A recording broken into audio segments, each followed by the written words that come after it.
Hi everybody, Kerry and Cody here from Jawwoods Bushcraft, and I'd like to welcome you to Forward Operating Base Woodsmen. I just received in the mail today a combat knife from Turley. This is his 1926C model. What that means is he's got a Model 19 handle, which is the Soldier River, mixed with the Model 26 Green River for the blade. It's this one here in the middle. I've yet to actually do anything with it. Just pulled it out, got the feel of it. Feels great in the hand. It's a 1/4 inch thick, about half height convex grind. It's got a false edge at the top, pommel at the bottom. Comes with a Kydex sheath as well as a pouch that is the perfect size for a PSK, Altoids 10 PSK kit, or a Leatherman, sharpening stone, what have you. And I've got a fire pot and a flint that I can put in there as well. This knife is designed for the soldier, for the guy who's going to be deploying to Afghanistan, Iraq, all the the hot spots around the world, as well as being a Turley knife. It's going to be a good bush knife. One thing I really liked about it, I noticed right off the bat, is that it is a very thick, nice knife, and I'm a big fan of thicker knives. 3/16 is my all-time favorite for a dedicated bushcraft knife. But this one is a 1/4 inch thick, tapering off, and it's about 1/8 of an inch thick, about right here, tapering off to a little thinner at the tip. But one thing I really liked about that is it still gives you a striking surface if you got a baton with it. So it's a really heavy, nice feeling knife. Feels great in the hands. I was actually lucky enough to to have a conversation with about his combat line before he actually started making it. And he asked me what I thought, and I told him what I thought about combat knives. And I don't know if what I said helped in any way whatsoever, but I kind of hope it did, and I really like what he's done with this. So if I helped you, awesome. If not, you didn't need it anyways, because this thing is sweet. But as with all Turley knives, combat or not, they are woodsman's knives. And so I'm going to do what I think a good woodsman's knife needs to be able to do. That is baton, light chopping, carved notches, other types of carving. It's got to make good feathers. Got to do awesome at fire prep. It's not a bushcraft knife if I can't make a one-stick fire with it. As well as be decent at food prep.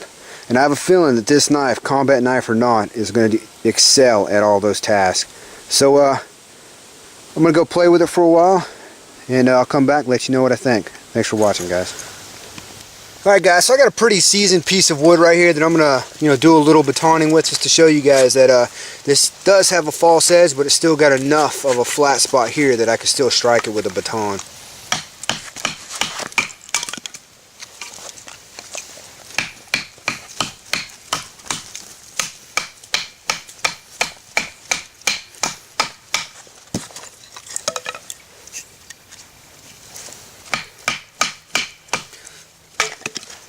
So as you guys can see, that went through there, pretty easily. This is a hefty blade, so it doesn't require a lot to actually, bust through pieces of wood. And like I said, false edge or not, that's a good striking surface.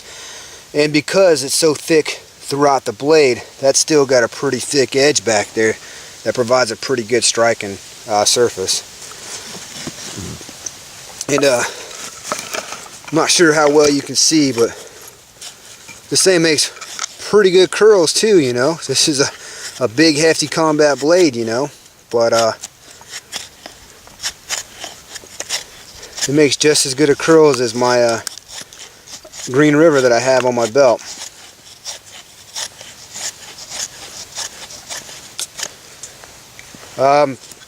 So far I'm really liking this blade.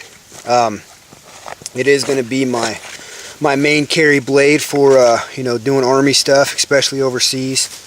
And I'm gonna do some other stuff with it, test it out a little bit more, but so far I can definitely tell you that this is a pretty good definition of a survival knife. Definitely combat knife, definitely choke back just like on my Green River. Do a little chop, and the extra weight will probably actually help this. And it's very comfortable in the hands. But I'm gonna go grab a small sapling, take it down with this, and do my normal notching with it. Alright, I'll be right back, guys. Alright, I took this small sapling down using just this knife by press cutting with it and then choking back on it using the weight of the blade and the aggressive shape of the Green River blade to choke back on it and chop on it.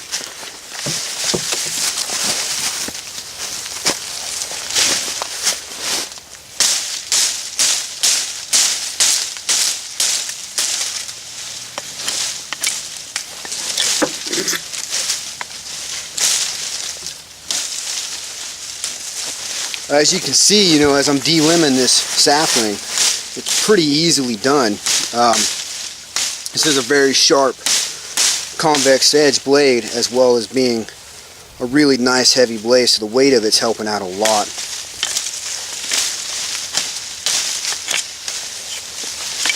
It's actually requiring very little effort on my part.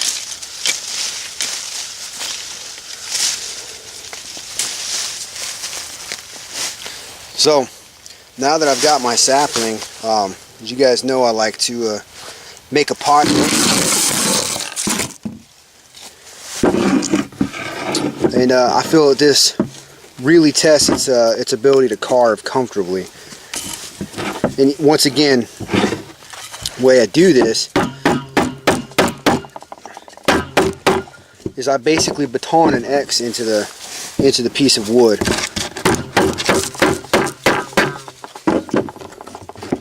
Once my X is formed, I carve it out.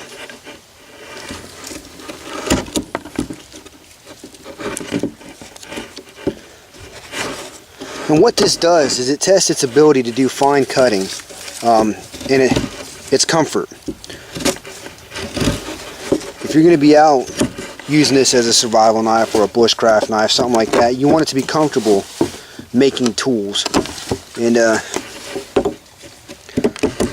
I find that this is a very good way to make sure your equipment is going to work for you.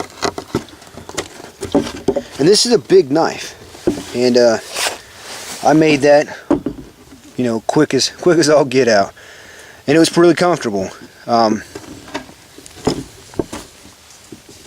Carved pretty decently. It is a big, hefty knife, so obviously a smaller knife will probably carve a little better. But it was incredibly comfortable, and I did get a nice clean cut in here. All I'm doing now is I'm just kind of making it a little pretty. But that'll work great as a pot hook. Another thing I like to do is I like to make tent stakes. With that, I like to do the chest leather grip.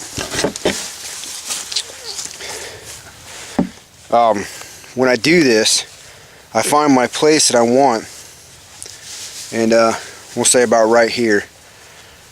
And all I'm doing is I've got the knife in my hand like such, you know, blade towards the meat of my hand here, putting it into the piece of wood and then pulling my arms apart. And that got it one chop.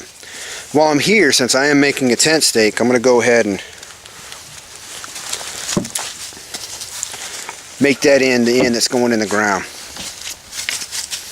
Now I'm going to flip it over and make my back end. This end here, I'm going to do it the same way, but instead of having a really sharp end like this, I want it to be a little more rounded off at the end. You don't want it flat, because that'll cause the wood to split when you're hammering it in.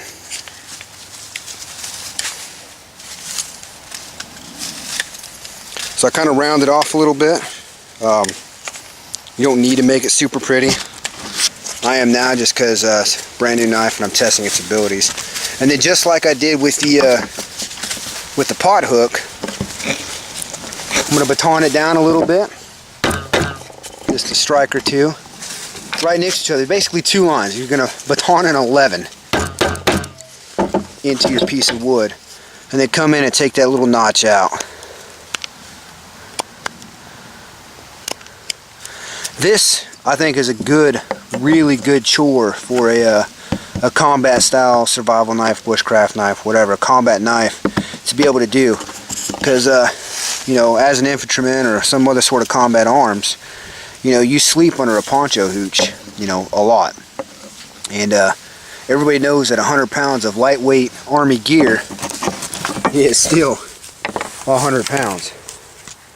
So, having the knowledge and the tools available to build stuff like tent stakes, you know, while you're out in the field, you know, is a great skill to have, and the tool to do it is a great tool to have. So this right here, if I'm out in the woods out here, I'm in a field problem, whatever, I don't have my tent stakes, this knife right here will do a great job making one, and really quick too. So I got my tent stake, make a couple more, and I'm ready to go, you know, sleep a night in the woods. And I lost maybe a pound worth of tent stakes. So my 100 pounds of lightweight Army high-speed gear just went to 99 pounds of Army high-speed lightweight gear. That's all I'm going to do for now. This is an awesome blade. I feel extremely lucky to own it. If I'm not mistaken, I am the only one that owns this style of blade. A guy off of Bushcraft USA was the first one to purchase it, and I actually traded him another Turley for this one. And I really hope he enjoys that Turley I traded him, because I know I'm going to enjoy this Turley. Thanks for watching, guys. Once again, I'm Kerry. And I don't know where Cody went, but he's out here somewhere. And we are Jawas Bushcraft. Thanks for watching.